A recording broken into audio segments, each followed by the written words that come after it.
চতুর্থ শ্রেণীর বাংলা বইয়ের পৃষ্ঠা 36-এর 6 নম্বরে নিচের প্রশ্নগুলোর উত্তর বলি ও লিখি। ক নম্বর প্রশ্ন, বেগম রোকেয়া কোথায় জন্মগ্রহণ করেন?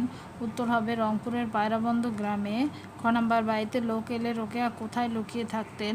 উত্তর, বাড়িতে লোক এলে কখনো চিলেকোঠায়, কখনো সিঁড়ির নিচে, কখনো দরজার আড়ালে লুকিয়ে থাকতেন। গ, লেখাপড়ার বিষয়ে রোকেয়াকে কে কে সাহায্য করতেন? উত্তর, লেখাপড়ার বিষয়ে বেগম রোকেয়াকে সাহায্য করতেন তার বড় বোন এবং তার ভাই সাবের।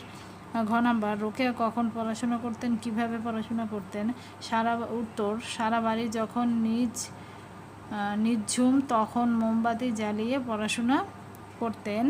ও নাম্বার, সেকালে মেয়েদের অবস্থা কেমন ছিল? সে সময় মেয়েদের না ছিল লেখাপড়ার অধিকার, না ছিল বাইরে কোথাও বের হওয়ার স্বাধীনতা।